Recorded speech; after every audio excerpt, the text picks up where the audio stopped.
நீதிமொழிகளின் புஸ்தகம் 25வது அதிகாரம், அதனுடைய 13வது வசனம்.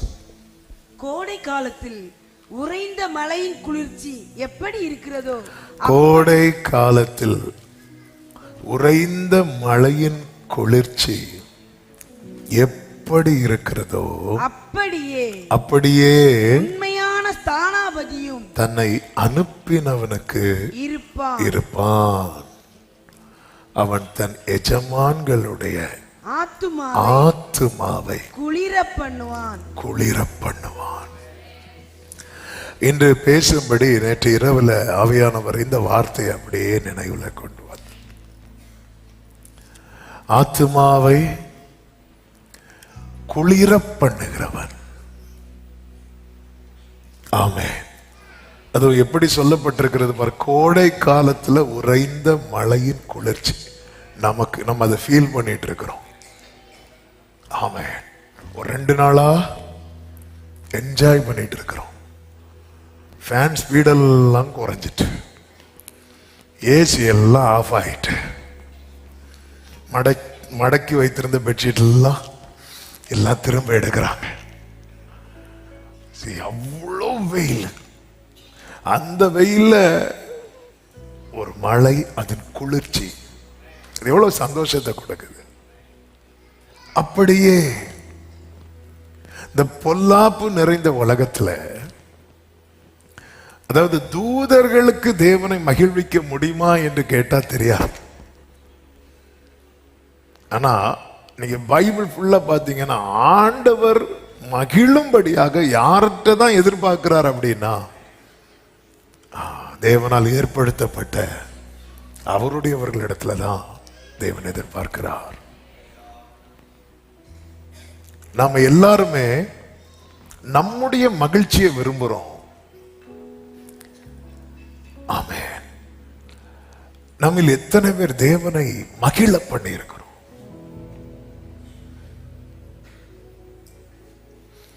தேவனுடைய இருதயத்தை குளிர பண்ணுகிறவனாய்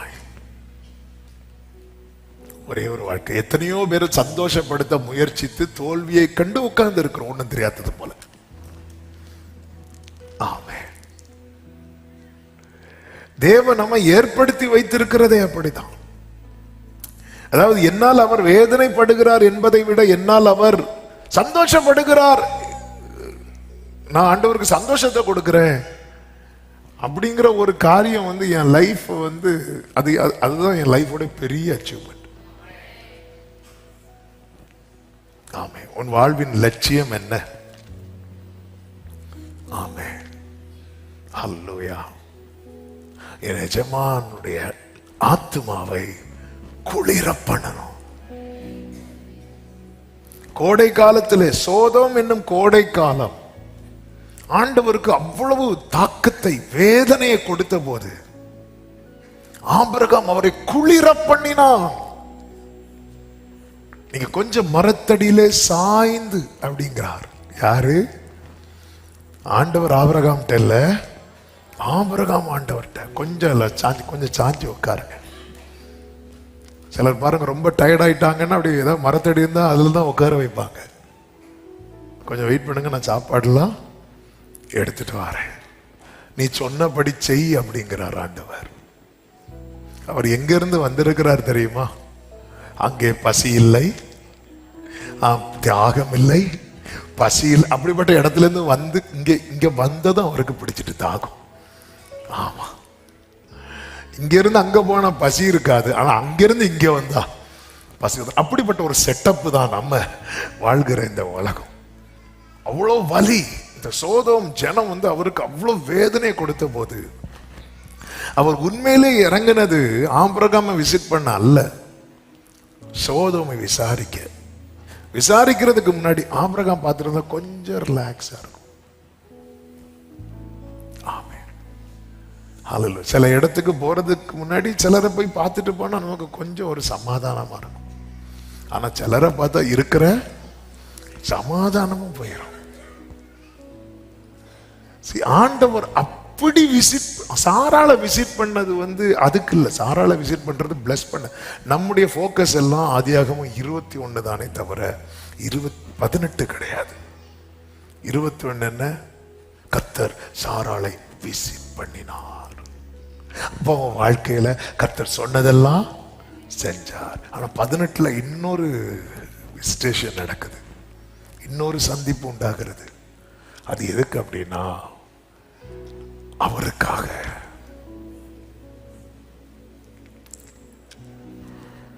ஆமென்.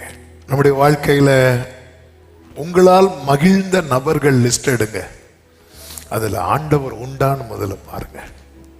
இரண்டாவது, அதுல ஆண்டவருக்கு எத்தனாவது இடம் என்று பாருங்க. அவன் என்னால ஆண்டவர் மகிழ்ந்திருக்கிறார். அவர் எப்படி மகிழ்ந்திருக்கிறார்னா, எனக்கு செஞ்சு மகிழ்ந்திருக்கிறார். என்னை ரட்சித்து மகிழ்ந்தார், என்னை உயர்த்தி மகிழ்ந்தார், என்னை ஆசீர்வதித்து மகிழ்ந்தார், என்னை உபயோகப்படுத்தி இந்த மகிழ்ச்சி இது அவரே ஏற்படுத்தி கொண்ட மகிழ்ச்சி. நம்ம பிள்ளைங்களுக்கு Dress போட்டு மகிழ்வான் தெரியுமா? அதுக்கு அந்த பிள்ளைங்க என்ன பண்ணாங்க? ஒன்னும் பண்ணல. அது போடுறதுக்கு பாடக்கூடிய பாடு. ஆனா நமக்கு போட்டு பார்த்து என்ன கியூட், என்ன அழகு. இது அந்த பிள்ளைக்கு இது நம்மளா உருவாக்கின மகிழ்ச்சி. நம்முடைய பிள்ளைகளை வைத்து நாம் உண்டாக்கின மகிழ்ச்சி. இந்த மகிழ்ச்சி அவருக்கு இருக்கு.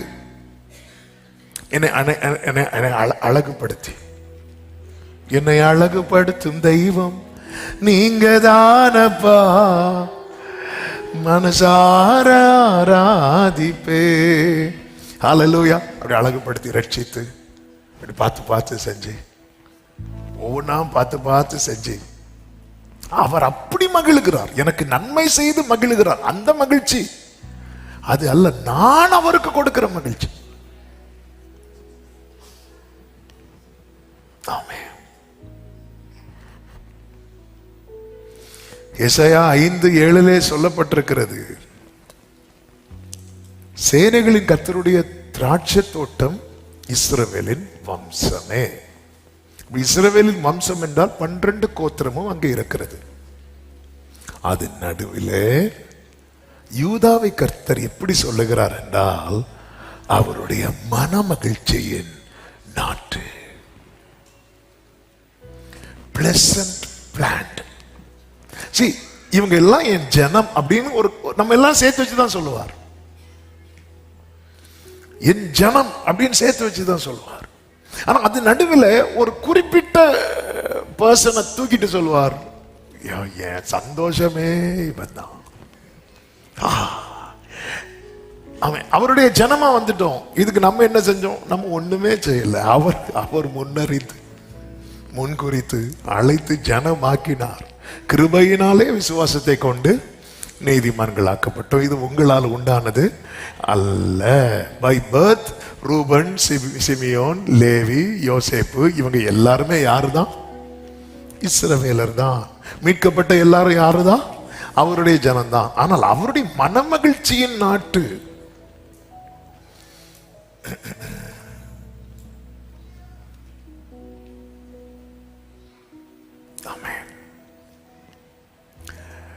சுலேமியாளை குறித்து சொல்லப்பட்டிருக்கிறது. உன்னத பாட்டு 2:2 முள்ளுகளுக்குள்ளே லீலி புஷ்பம் எப்படி இருக்கிறதோ அப்படியே குமாரத்திகளுக்குள்ளே எனக்கு பிரியமானவளும் இருக்கிறார். அப்ப குமாரத்திகள் எல்லாம் கர்த்தர் எதோட கம்பேர் பண்றார் சொல்லுங்க? எதோட கம்பேர் பண்றார்? முள்ளுகள், முட்கள். லீலி புஷ்பங்கள் சொல்லல, ஆனா முட்கள்ங்கிறார். எது ஜாஸ்தியா இருக்கு? முள்ளு ஜாஸ்தியா இருக்கு. எது ரொம்ப குறைவா இருக்கு? லீலி புஷ்பம் ஒன்னே ஒண்ணு இருக்கு. அந்த ஒண்ணுல அவர் சந்தோஷப்படுறார். ஆண்டவரை பிரியப்படுத்துகிற ஒரு நபர் ஆண்டவரை சந்தோஷப்படுத்துகிறார். அப்ப நான் தேவனுக்கு, நான் எருசலேம் குமாரத்தியா இருந்தாலும் நான் தேவனுக்கு சந்தோஷத்தை கொடுக்கலன்னா நான் என்னதான் கொடுத்துட்டு இருக்கிறேன் அப்படின்னா வேதனையை கொடுத்துட்டு இருக்கிறேன். அதுதான் முள்ளு. ஆமே, நான் வேதனையை கொடுக்கிறேனா நான் சந்தோஷத்தை கொடுக்கிறேனா? அதே உன்னத பாட்டு 7:6 கர்த்தர் சொல்லுகிறார், மன மகிழ்ச்சியை உண்டாக்கும் என் பிரியமே.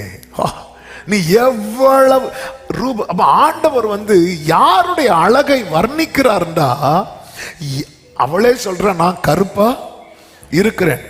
ஆண்டவர் ரசிக்கிற அழகு யாருடைய அழகு தெரியுமா? யார் அவருக்கு மன மகிழ்ச்சியை உண்டாக்குறாங்களோ அவர்களை அவர் இந்த சைடு கொஞ்சம் பிரச்சனை அதாங்க, அப்படி ரசிக்கிறார், அப்படி பார்த்துட்டே இருக்கிறார். இப்படி பார்க்கணும் ஆண்டவரே. இதுக்கு மேக்கப் எல்லாம் பத்தாது. நம்ம பாடுறோம், உம்முகம் பார்க்கணுமே, உம்மழகை ரசிக்கணுமே. ஆமென். அதே போல அவர் எத்தனை பேர் அழகை கட்ட ரசிக்கிறார்? கைத்துக்க வேண்டாம்.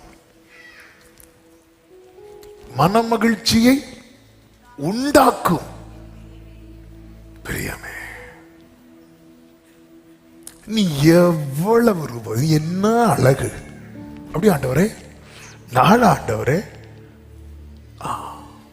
என்ன அழகு நீ! ஆண்டவரால் வர்ணிக்கப்படுகிறவர்கள், ஆண்டவரால் வர்ணிக்கப்படுகிறவர்களா நாம் இருக்கணும். ஆமென். அல்லேலூயா. நம்ம எல்லாம் உலகம் நம்மளை வர்ணிக்கணும். புதுசா வாட்சி கட்டினா கை கீழே போகாது.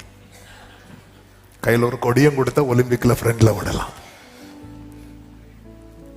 நமக்கு தெரியணும். நம்ம படுக்க போகும்போது தெரியணும், அவர் ரசிச்சுட்டு இருக்கிறார், அதனால கொஞ்சம் டீசெண்டா படுப்போம். ஆமென். அப்படி தனியா இருக்கும்போது தெரியணும், ஓ என்னை பார்த்துட்டு இருக்கிறார், ஓகே ஆண்டவரே. ஆமென். நீ எவ்வளவு சொல்லிட்டே இருக்கிறார்.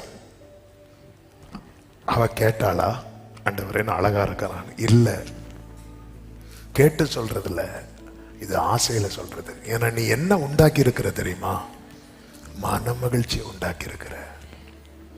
அவள் எப்படி மன மகிழ்ச்சியை உண்டாக்கினாள் என்று பார்த்தால், எல்லாரும் சாலமோனுடைய அழைப்புக்காக ஏங்கிக் கொண்டிருக்கும் போது சாலமோன் இவளை தன் அறைக்குள்ளே அழைத்து கொண்டு போகும்போது இவள் சொல்லுகிறாள், எனக்கு மகிழ்ச்சி உங்க நேசப்பா, என்னை இழுத்து கொள்ளும் ஆண்டவரே.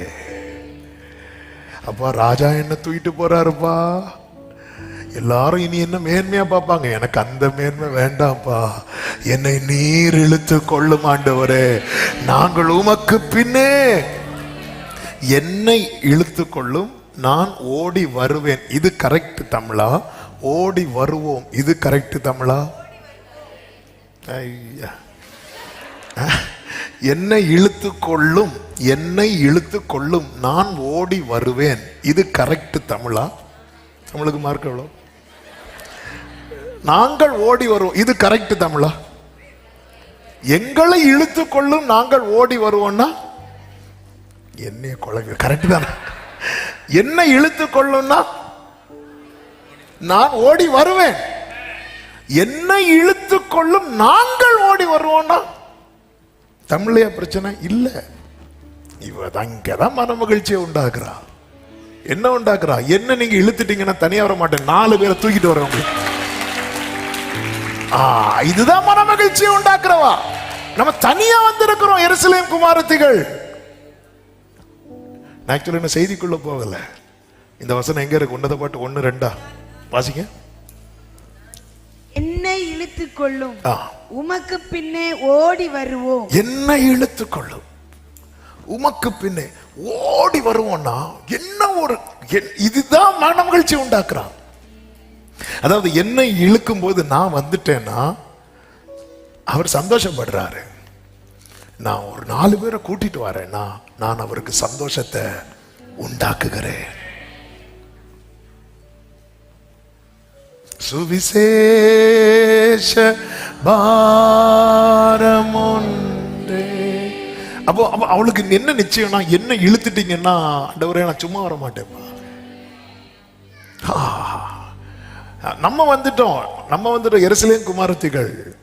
நம்ம அழக வர்ணிக்கணும்னா 2 பேரையாவது கொண்டு வரணும். இது நம்மளை இழுத்து வெளியே கொண்டு போறதுக்கு தான் ஆட்கள் ரெடியா இருக்கிறாங்க. இல்ல, என்னை இழுத்து கொள்ளும், ஓடி வந்திடுவே, அறைக்குள் அழைத்து செல்லோ, அன்பில் களிக்கோ.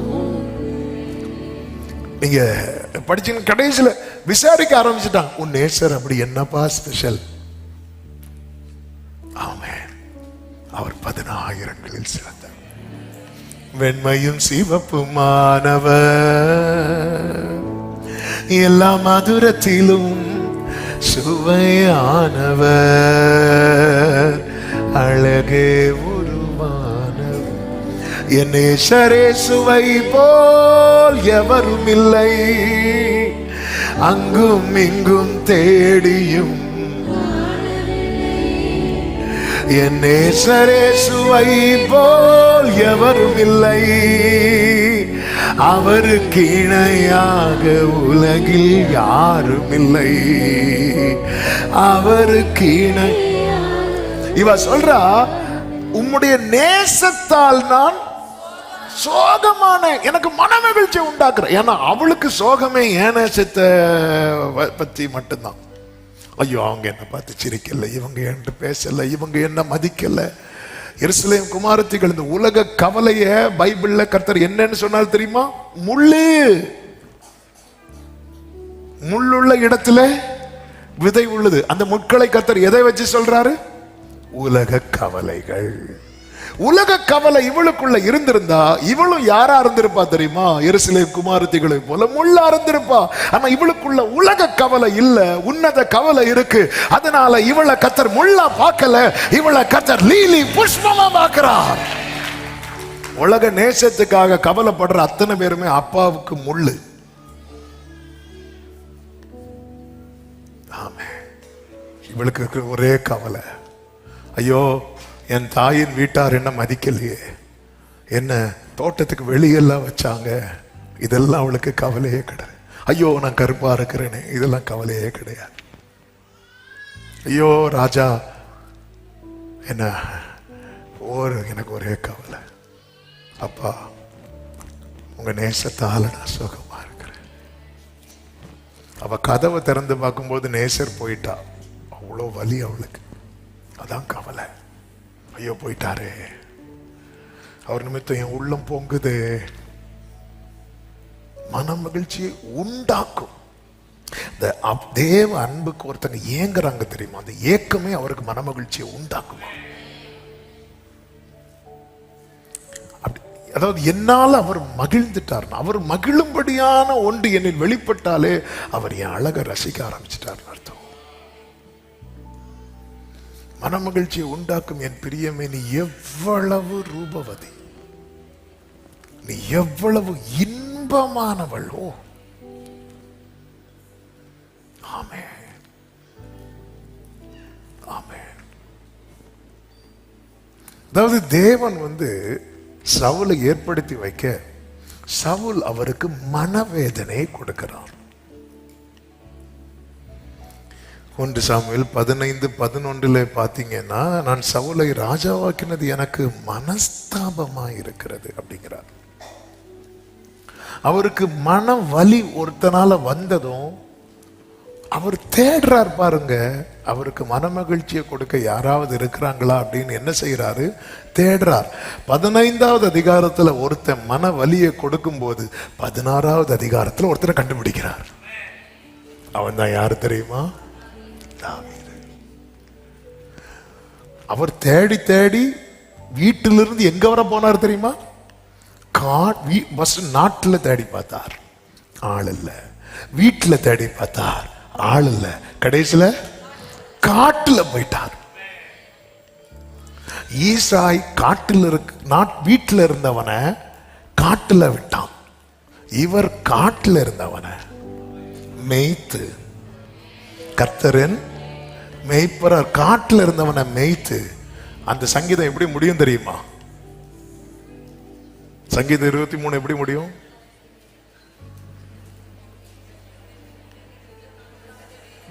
ஆக மொத்தம் எனக்கு ஒண்ணும் கேட்கல.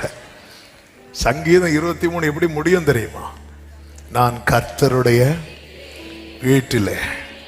உலக தகப்பன் வீட்டில் இருந்தவனை காட்டுல விட்டா, பரலோக தகப்பன் காட்டுல இருந்தவனை வீட்டில் எப்படி தெரியுமா? நீடித்த நாட்கள். எங்க அப்பா வீட்டில் நீடித்த நாட்கள் ஒரே விரட்டு ஓடு.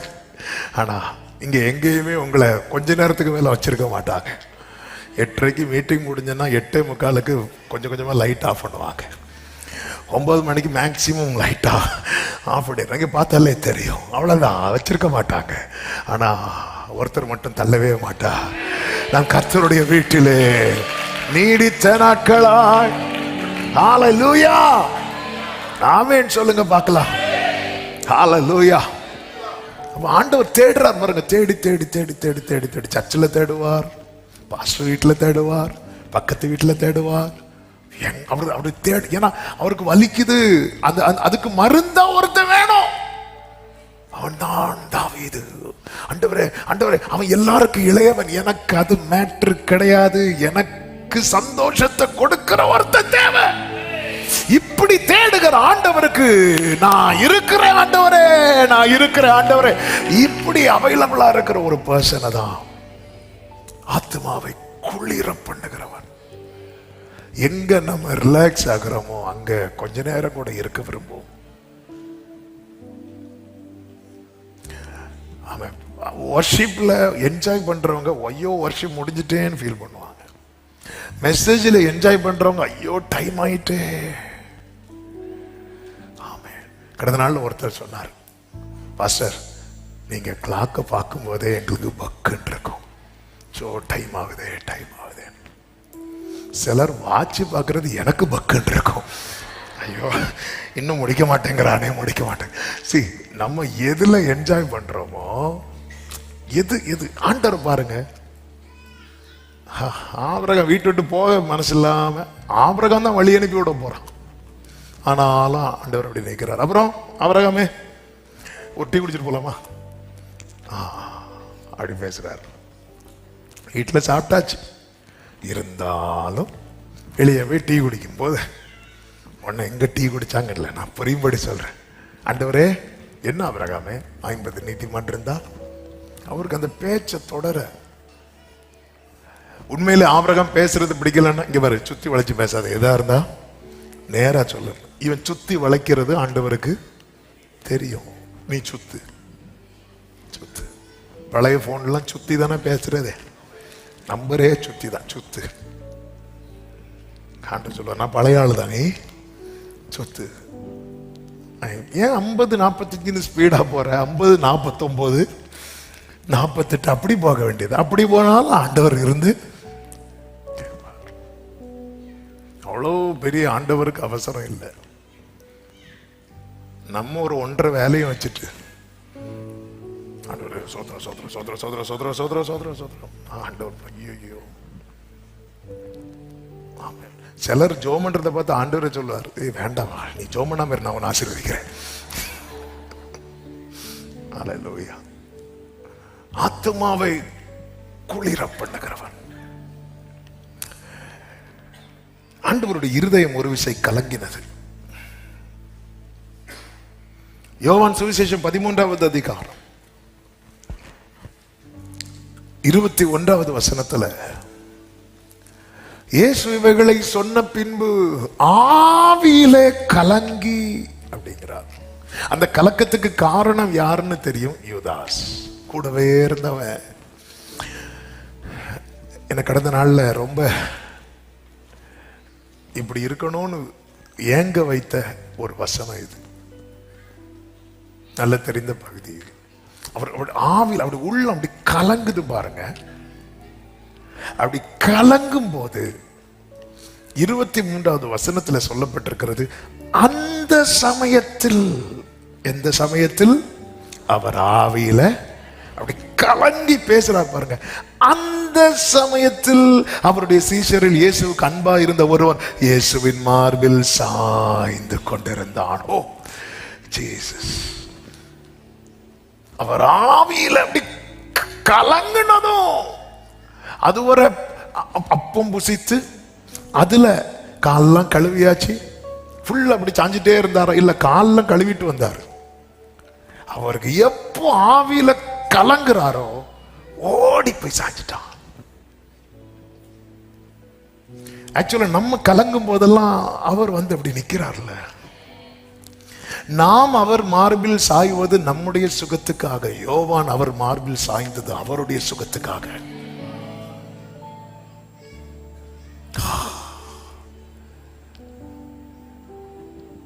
மார்பில் சாய்ந்தால் சுகமே. எனக்கு சுகம், அவருக்கு சுகமா? ஆமென். யோவான் அவர் மார்பில் உண்மையில பத்ம தீவில் அவன் சாஞ்சிருக்கணும். அவன் செத்தவன் போல விழுந்து கிடக்கிறான். ஆனா இந்த இடத்துல அவர் கலங்குறாரு அப்படின்னதும் என்ன ஆண்டவரே அப்படியே சாஞ்சிட்டான். அந்த சமயத்தில் அவனை குறித்து எப்படி அங்கு சொல்லப்பட்டிருக்கிறது தெரியுமா? இயேசுவுக்கு அன்பானவன், அன்பானவனாய் இருந்த ஆண்டவர் ஃபீல் பண்றாரு. ஆண்டவருடைய கலக்கத்தை மாற்றணும்னா அவருடையவர்கள் எவ்வளவு க்ளோஸ் ஆக முடியுமோ ஆண்டவரோடு நீங்க நெருங்கிட்டீங்கன்னா கூல் ஆயிடுவார். அவர் கூலாகி அடுத்த வேலையை பார்க்க ஆரம்பிச்சுட்டார். தெரியும்ல, அப்படி கலங்குனதும் சால்வ் பண்ணிட்டார். ஒரு யோவான் மேட்ரே தெரியாது, எதுக்கு கலங்குறாருன்னே தெரியாது. போய் சாஞ்சா பாருங்க. சாஞ்சிட்டு ஆண்டவரே நானா, ஆண்டவரே அவ்வளோ நானா, என்னாலே நீங்க கலங்குறீங்க? எல்லாரும் யார் யாருன்னு கேட்கறாங்க, ஆன்சர் பண்ணவே இல்லை.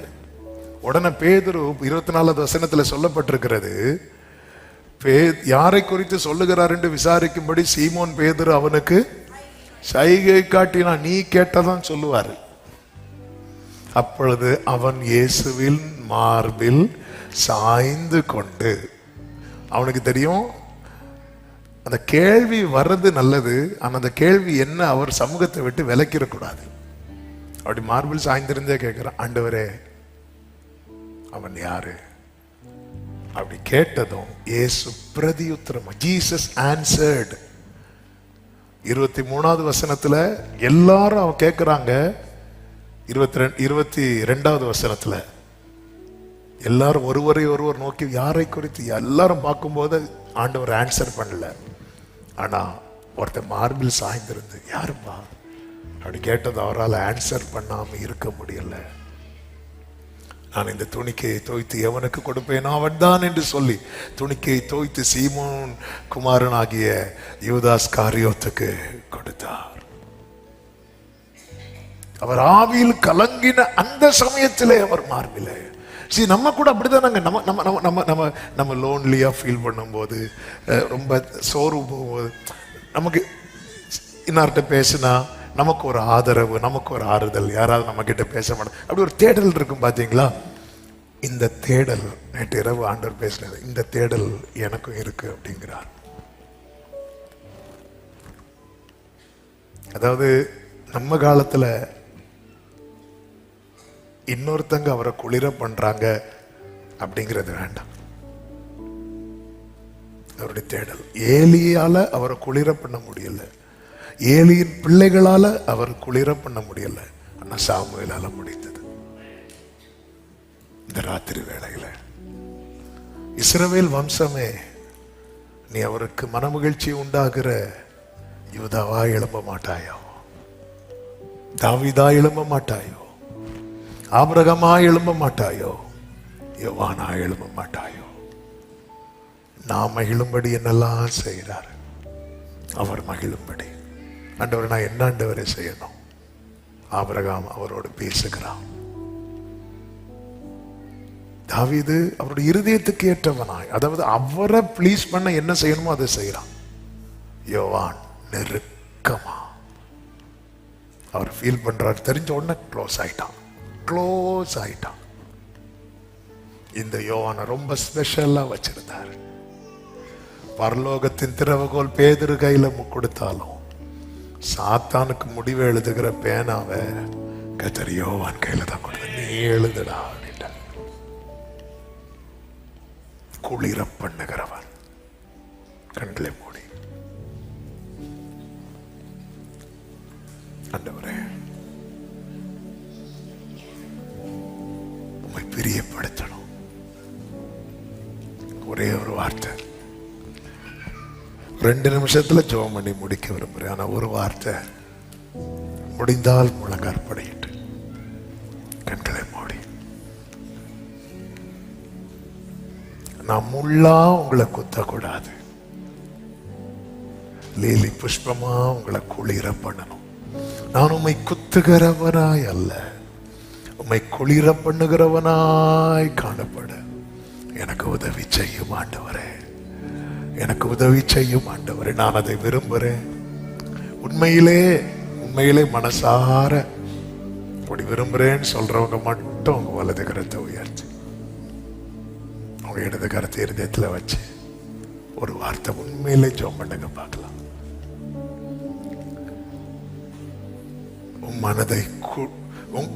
உங்க மனதை குத்துகிறவனா அல்ல, குளிர பண்ணுகிறவனா. நீங்க ஃபீல் பண்றீங்கன்னு தெரிஞ்சதும் யோவான் எப்படி உங்க மார்பில் சாய்ந்து கொண்டானோ, அப்பா எனக்காய் நீர் பட்ட பாடுகள் போதும், இனியும் உம்மை வேதனை அடுத்த மாட்டே. எனக்காய் நீர் பட்ட பாடுகள் போதும், இனியும் உம்மை வேதனை படுத்த மாட்டேன். என் சிந்தை செயல்களால் அனுதினம் நோகடித்தே மனம் வருந்தி கெஞ்சுகிறேன். என் சிந்தை செயல்களால் அனுதினம் நோகடித்தே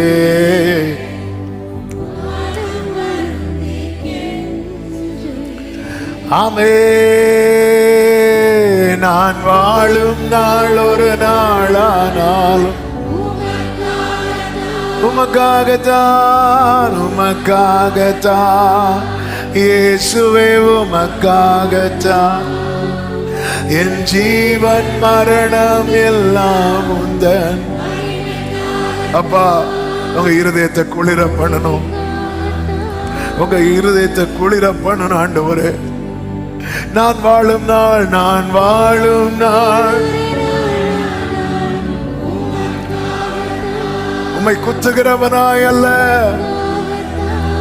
உம்மை குளிர பண்ணுகிறவனாய். ஆண்டவர், நான் கலங்கும் போதெல்லாம் என் பக்கத்துல வந்தீங்க. யோவானை போல நீர் ஆவியில் கலங்கினது உங்க மார்பில் வந்து சாஞ்சிட்டானேப்பா. ஆண்டவரே, அப்படிப்பட்ட ஒரு வாழ்க்கை எனக்கு தாக்கு. உடைய ஆத்துமாவை குளிர பண்ணுகிறவர்களாய் எங்களை மாற்றும், எங்களை மாற்றும். Love you Jesus, love you Jesus.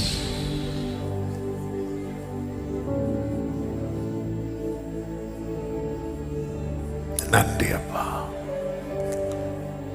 நன்றி அப்பா. மன மகிழ்ச்சியை உண்டாக்குகிற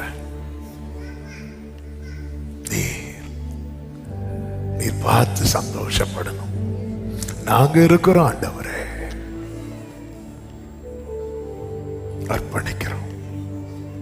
ஒவ்வொருவரையும் ஆட்கொண்டு நடத்தும்.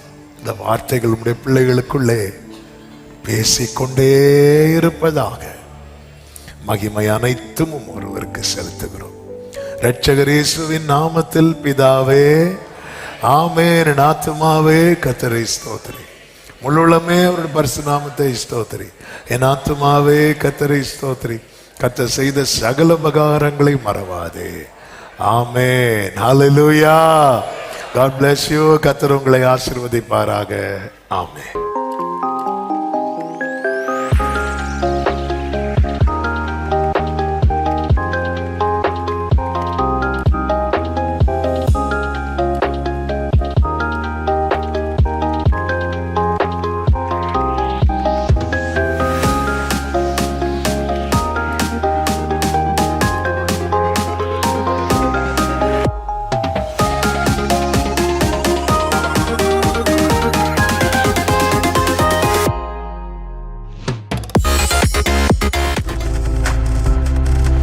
நீங்கள் பார்த்து கொண்டிருப்பது உங்கள் ஜாய் டிவி. உங்கள் துக்கம் சந்தோஷமாய் மாறும்.